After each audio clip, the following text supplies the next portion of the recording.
Bueno, aquí nuevamente en el Centro de Estudios de las Culturas en Guatemala, CESEC, antes conocido como CEFOL, estamos con el licenciado Eric García, que nos va a contar un poco de qué es lo que hace aquí dentro del centro, a qué se dedica usted en la investigación. Gracias, bienvenidos a esta breve charla que vamos a tener hoy.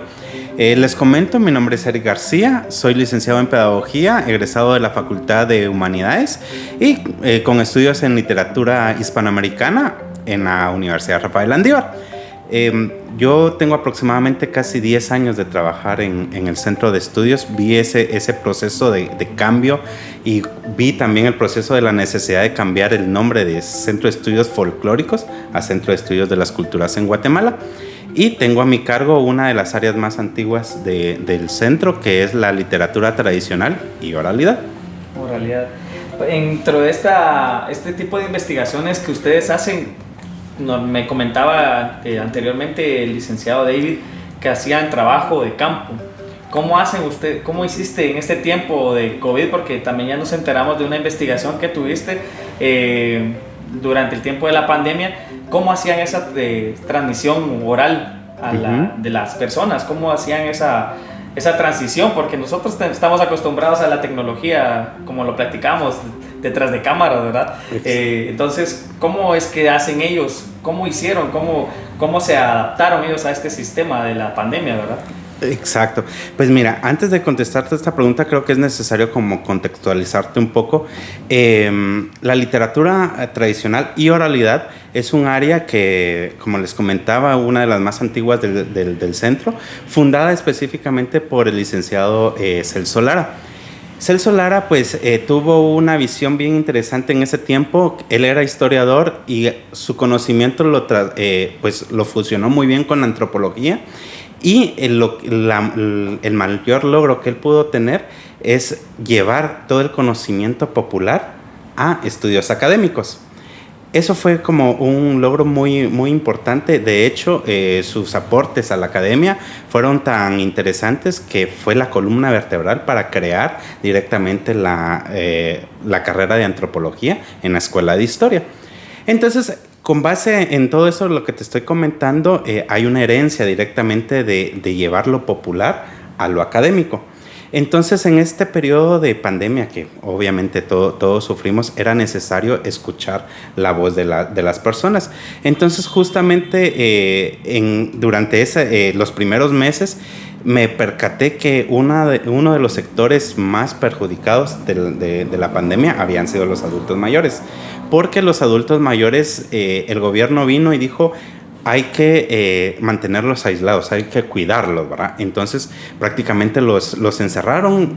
Recordemos que habían hasta horarios para que ellos pudieran salir, que era de 9 a 10 de la mañana o a veces 6 o 8 de la mañana, algo por el estilo. Era un horario muy limitado, de ahí tenían que quedarse encerrados. Entonces, ¿cómo podríamos llegar a ese conocimiento? Entonces, a mí lo que me interesaba era que ellos nos narraran qué es lo que estaban pasando, cómo la pasaron. El primer punto fue abordar desde la teoría. Surge una teoría que es la etnografía. Ahorita se me olvidó. De lo emocionado se me olvidó. La etnografía digital, La etnografía digital. ¿Qué significaba esto? Utilizar recursos tecnológicos para llegar a las personas. Pero aquí había una crítica, porque necesitábamos un intermediario. Entonces, el trabajo de campo como tal, yo lo hacía directo como primera persona, ahora necesitaba un intermediario. Entonces, aquí se complica un poquito porque decían, bueno, usted no hizo en sí el trabajo, sino lo hizo otra persona.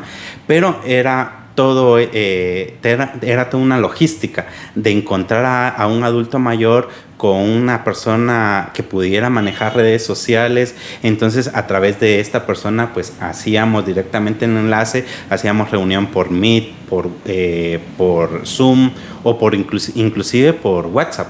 Entonces, por medio de eso es que lográbamos llegar al testimonio de las personas que, como les comento, tuvimos experiencias muy interesantes de cómo las personas estaban viviendo ese encierro. Y era justamente lo que ha tratado y la característica principal del Centro de Estudios de las Culturas es ver directamente ese conocimiento popular que está en las personas. Qué interesante la forma en la que recabaron en este proceso, digámoslo así, de segunda mano, decirlo por el intermediario, ¿verdad? Pero siempre teniendo la historia del sentir del adulto mayor. ¿En qué áreas te enfocaste tu investigación? Esa área la enfoqué en dos vertientes para mí que eran muy esenciales. La primera era la rama del solo para contextualizar un poco, el área que yo tengo a cargo se llama literatura tradicional y oralidad. La oralidad la vamos la vamos a ver presente en casi todas las áreas de investigación. ¿Por qué? Porque la oralidad es lo que se transmite de generación en generación. Si ahorita yo te pregunto, ¿te recuerdas de si tu abuelo o tu abuela te contaba alguna historia? Y la recuerdas, y si tienes hijos, si se las cuentas a tus hijos, decir, mi abuelo me contaba, ahí ya vemos esa línea de oralidad. Por decirles algo, ¿por qué son tan populares los tamales? Los tamales, nadie tiene una receta específica de decir, los tamales se hacen de tal manera. Pero cuando llegamos a las familias dicen, es que mi abuelita lo hacía así, después yo lo aprendí de mi mamá. Entonces justamente eso comprendemos como oralidad. De ahí viene, dentro del término oralidad, también está como un subgénero, llamémoslo así, que se llama testimonio. Y justamente era el testimonio es algo que hayas vivido y que quieras relatar. Entonces, uno de los trabajos que se realizó fue el testimonio de adultos mayores viviendo durante la pandemia. Entonces, encontramos testimonios pues muy impactantes. Primero, por ejemplo, hay personas que se dedican a los 60, 70, 80 años a tener un negocio familiar como una tiendita, costuras, ventas de helados, comidas. Entonces fue bastante crítico para ellos porque en un momento dijeron, miren, se cierra el país y ya no hay directamente como un ingreso económico. Entonces imaginémonos a las abuelitas que venden chocobananos o helados después de las 3 de la tarde que nos encerraban. Entonces, ¿cómo iban a sobrevivir si eso directamente era su ingreso? O las tiendas. Me comentaba una señora que era costurera, que por ejemplo, como ella subía ruedos, puños de camisa para las personas que trabajaban en oficinas, pero ya no había quien. Entonces, lamentablemente ella pierde ese ingreso. Entonces empezamos a recabar todos esos testimonios que lamentablemente, si lo vemos, para mí lo importante y el mayor resultado de esta investigación fue conocer algo que ni en la prensa te lo decían, ni en los medios de comunicación lo mencionaban, y el gobierno lo olvidó totalmente. Entonces, otro de los resultados de la investigación que a mí me impactó mucho a partir del testimonio de las personas era que uno piensa que los adultos mayores a partir de los 60 años dicen, ya están viejitos y están en su casa. Y disculpen a todo el público, eso es mentira. Son personas totalmente activas que directamente mantienen una economía, la economía informal, y que prácticamente sostienen todavía hogares. Me recuerdo que estaba entrevistando a una señora que tenía una panificadora en Shela. Y ella de una manera muy divertida contaba que se tenían que esconder de la policía en las horas de la madrugada para poder trasladarse de su casa a la panificadora, y se ocultaban directamente, miraban a la policía, se escondían detrás de un carro, detrás de un poste o algo para poder llegar a la panificadora y lograr hacer el pan, porque abrían el país a partir de las 6 de la mañana. Entonces el pan tenía que estar iniciando el proceso a las 4 de la mañana. Sí. Entonces, justamente ese es el mayor aporte de la investigación, abordarlo desde el testimonio, desde la vivencia de las personas. Uh-huh. Sí, pues, o sea, lo gratificante de esta investigación, podría decirse, es ver cómo se adaptaron todas estas personas, porque al final sí es una economía muy grande. La economía informal es muy amplia, ¿verdad? Y mucha gente se dedica a ello, ¿verdad? Entonces, sí es importante ver cómo abordó esto. Ahora mi pregunta es, el Centro de Estudios antes era conocido como CEFOL, ¿verdad? Uh-huh, exacto. Centro Folclórico. Y ahora es CECEG, Centro de Estudios de las Culturas en Guatemala. Y yo siempre hago esta pregunta porque quiero ver la dimensión del impacto de este cambio. Uh-huh. Si sigue siendo la misma visión, la misma misión y si se quiere seguir logrando o cambió. O sea, también cambió el concepto de qué quiere lograr CSEG con todo este tipo de investigaciones de la mano de ustedes, ¿verdad? Que ustedes son la piedra fundamental de CSEG, ¿verdad? Porque ustedes son los que van al campo, investigan, van a las hemerotecas, a la biblioteca, a los archivos y recaban mucha información. Entonces, contanos que realmente si vos pensás que la misión que tiene, la visión CSEG ahora ha cambiado también o se mantiene como era antes CEFOL. Mira, tenemos que comprender que cuando se cambia el nombre de Centro de Estudios Folclóricos fue una iniciativa que precisamente tuvo el licenciado Celso Lara.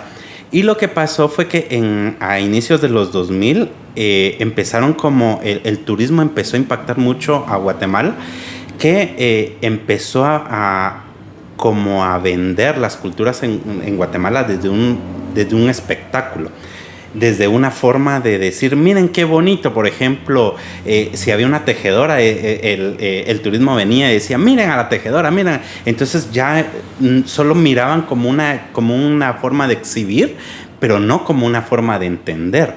Entonces empezó a folclorizar la cultura y venderlo de una manera totalmente diferente, desvirtuar directamente. Era única, lo que el maestro Lara decía era que había que conocer a profundidad y no solo directamente observarlo desde la lejanía. Entonces él empezó a ver esta forma de cambiar el nombre, pero precisamente para no utilizar ese término de folclore, ya que también muchas comunidades indígenas no estaban de acuerdo con el término folclórico, ¿verdad? Porque se decía que el término folclore era solo como decir exotizar directamente la cultura, pero no entenderla y no respetarla también. Entonces, bueno, llega directamente estos procesos, aproximadamente hace 3 años se logra el cambio del nombre, pero yo lo trato de explicar de esta manera. Mi nombre es Eric García, ¿sí? Pero en ocasiones, y mi correo electrónico dice Fernando Alvarado, porque es mi segundo nombre. Es la misma esencia, con los mismos objetivos, solo que obviamente de una etapa a otra maduró y comprendió el centro otros procesos. Entre esos procesos que se lograron comprender y madurar era que al inicio el Centro de Estudios Folclóricos solo estaba como integrado por profesionales de la Escuela de Historia, antropólogos e historiadores. Entonces, con esta nueva etapa se logró incluir otras profesiones. Por ejemplo, en el tema de la gastronomía, hay una profesional en nutrición que prácticamente analiza este fenómeno de la gastronomía guatemalteca desde otra mirada. Por decirte algo, la medicina tradicional también tiene otra mirada y el encargado es un psicólogo. Por ejemplo, en mi caso, que yo soy pedagogo y la experiencia me gustó muchísimo y cómo me fui encajando un poquito, es que muchos de nosotros como maestros solo venimos y repetimos lo que otras personas dicen. Y eso es a veces un poquito erróneo, porque nosotros como maestros también tenemos que indagar, tenemos que investigar un poco para darle a conocer a nuestros estudiantes el verdadero significado de una cultura. Entonces creo que la segunda etapa, y llamarlo Centro de Estudios de las Culturas, era como abarcar más cosas que antes se limitaban un poquito, en una opinión muy, muy, muy personal. Y se le tituló Centro de Estudios de las Culturas en Guatemala, porque no podemos decir, miren, hay una sola cultura en Guatemala. O sea, tenemos que comprender que hay varias culturas. Así como el famoso dicho que dice cada cabeza es un mundo, obviamente cada región en Guatemala tiene su propia cultura. Uh-huh. Sí, así es. Licenciado Eric, yo sé que ustedes también tienen revistas. ¿Nos podría mencionar ahí alguna investigación, independientemente de la revista que tenemos aquí en el escritorio, alguna investigación que haya impactado totalmente, o realmente sí fue el año de la pandemia el que le impactó más de lo que ha trabajado aquí en el centro? ¿Lo que me ha impactado más en lo personal o al centro? En la forma de investigación, forma de investigar. Ajá. Creo que, hubieron por mencionarles algo, dos investigaciones que a mí me impactaron bastante. Primero, en la etapa del confinamiento del COVID-19, obviamente también había que recuperar un poco, y ese es el segundo tema que les quería abordar. El área se llama literatura tradicional. ¿Y por qué es separado de la oralidad? La literatura tradicional es todo el acervo que las personas tienen, pero se llama literatura porque tiene géneros. Entonces, dentro de la literatura encontramos mitos, leyendas, cuentos, canciones, loas. Entonces, en algún momento es un poquito complicado que las personas entiendan eso. Entonces, por ejemplo, uno dice una leyenda, ¡ay, sí, esas son historias que inventa la gente! Pero se debe comprender que es un género que nace directamente de la literatura tradicional, que es un acervo del pueblo o de la comunidad. Entonces, les digo, en esta investigación que a mí me impactó fue que lo mismo, utilizamos a adultos mayores por medio de un intermediario y le preguntábamos, mire, ¿usted conoce algún cuento, algún mito, alguna leyenda? Y no, mire, por ejemplo, habían adultos mayores de 80 años que recordaban poesía que habían escuchado en su época de primaria, que obviamente ahora ya la primaria casi nadie recuerda directamente en los concursos de oratoria que en ese tiempo se hacía. Entonces los adultos mayores recordaban ese tipo de poesía. Nos contaban leyendas muy importantes sobre la Llorona de la Ixtabay en Petén. En fin, o sea, habían varios personajes, también algunos mitos, que a mí me gustó muchísimo porque fue un pequeño resumen de todo lo que podíamos encontrar en Guatemala. Y si ustedes lo leen, que los invitamos, que prácticamente estará en esta revista, que ustedes la van a tener en acceso público. Si la quieren impresa, pues pueden venir al Centro de Estudios de las Culturas y se les puede entregar un ejemplar. Y si no, pues en internet está la ventaja que ahora de todo es digital, entonces se puede descargar y ahí está. Entonces ustedes pueden encontrar toda esta información, estos resultados de investigación. Y la segunda investigación que a mí me impactó muchísimo, yo tuve la oportunidad de estar en Quetzaltenango y ahí me pude adentrar un poco en el mundo de las cofradías. Y estudié una cofradía que se llama la Cofradía del Niño del Santísimo de Quetzaltenango. Entonces, para mí fue un trabajo muy interesante y muy de reto personal, porque tuve que abordar, por ejemplo, desde la literatura tradicional, desde el testimonio, desde la religiosidad popular y desde la historia, un artículo. Entonces, para mí fue un reto abarcar todos esos temas en un solo artículo. Entonces, eso creo que Es interesante todo esto del trabajo de investigación, sobre todo que salen al campo y trabajan, y lo más interesante de este centro de estudios de las culturas en Guatemala y que a mí me ha impactado es que tienen mucha riqueza, no sé si lo logran ver bien, pero sí tienen mucha riqueza con sus revistas, porque son investigaciones de primera mano, como decía el licenciado Eric, son investigaciones que son bien trabajadas y la revista por eso es anual. Entonces lo interesante de todo esto, de todo lo que he hablado con los investigadores anteriormente entrevistados, es esto de que esto es gratuito, o sea, uno puede acercarse aquí a las instalaciones de CC y obtener adquirir estos ejemplares. Tienen ejemplares desde 1969 aproximadamente. Sí, tienen muchas investigaciones que han servido incluso para periódicos, para investigaciones de muchas índoles, ¿verdad? Incluso para EPS, para tesis. Han servido mucho. Entonces la verdad que nosotros los invitamos realmente a que visiten las instalaciones de CC, a que puedan aportar, si les gusta investigar, si les gusta saber o tener alguna información. También cuentan con los investigadores, que nosotros estamos agradecidos con ustedes porque nos permiten ser parte de CC, entrar a CC, conocer qué hace CC, que es un centro de la Universidad de San Carlos de Guatemala, la verdad. Entonces, de verdad, no sé si tenés alguna invitación para que puedan acercarse sin timidez la gente, ¿verdad? Porque la gente a veces no entra porque primero les da miedo, segundo los chapines somos chiviados, ¿verdad? Entonces preferimos perder otras cosas menos la cara, ¿verdad? Entonces, no sé, ¿alguna invitación que les querás hacer para...? Claro, todo el público es bienvenido. También no solo nosotros pues nos dedicamos a la investigación y a devolver al pueblo lo que es del pueblo, porque obviamente esto es el conocimiento. Ustedes ven una revista, pero esto es el conocimiento del pueblo. Y al pueblo se le devuelve. Pero aparte de las investigaciones, pues hemos colaborado en varias actividades. Por ejemplo, yo he tenido la oportunidad con otros compañeros de organizar el coloquio de literatura tradicional y oralidad, que este año se realizó, y contamos con participantes de México y casi toda Centroamérica. Entonces fue un evento bastante interesante que está abierto al público también para conocer qué es literatura tradicional, qué es oralidad.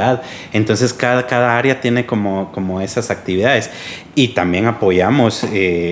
Antes de la pandemia nos buscaban muchísimo los colegios, porque a veces ellos necesitaban como sus tardes culturales, y lo que hemos hecho, y justamente es uno de los retos que hemos tratado de alcanzar como Centro de Estudios de las Culturas, es abordar la cultura con algo con respeto, algo que debe visibilizarse y no directamente excluirse o disfrazarse de alguna manera. Entonces, por ejemplo, a veces se han acercado instituciones, colegios, institutos para sus jornadas de cultura. Entonces les hablamos qué es en realidad una cultura, cómo respetar una cultura, cómo fortalecer la cultura.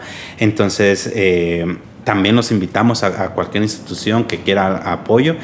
También para el mes de septiembre nos buscaba muchísimo el distrito escolar de párvulos, porque tenían sus bailes folclóricos que le llamaban ellos. Entonces tratábamos de decirle, mire, abórdelos desde enséñele a los niños desde pequeño que esto puede tratarlo de esta mejor manera, ¿no? Porque inclusive habíamos encontrado notas de colegios que decían, por favor, era en Párvulos donde vimos esto, por favor, papitos, mañana traer a los niños disfrazados de inditos. Entonces, imagínense lo difícil que es esa palabra, y que los centros educativos lo estén repitiendo aún. Entonces, ya, o sea, tratar de llevar ese conocimiento con el mayor respeto hacia las instituciones, tratar de evitar ese tipo de expresiones. Lo hemos tratado de hacer directamente en nuestras publicaciones, al público en general. En fin, hemos tratado de enseñarles, tal vez no enseñarles, sino demostrar con la investigación cómo es la cultura y cómo debe tratarse con respeto. Entonces los invitamos a todos, centros educativos, público en general, que quieran apoyarnos directamente difundiendo nuestras investigaciones. Aquí estamos a la orden. Muchísimas gracias, licenciado Eric, por su tiempo, por su exposición, y los invitamos nuevamente a todos a que puedan asistir aquí a CESEC. Los esperamos, que CESEC tiene aquí buenas investigaciones. Yo sé que se van a agarrar cariño a las investigaciones, porque de verdad sí son buenos proyectos, bien trabajados, bien reforzados, con bibliografías, con referencias de primera mano. Entonces no me queda otra más que agradecerle a CESEC por abrirnos las puertas, por su tiempo, licenciado Eric, y nos vemos en la próxima. Nos vemos.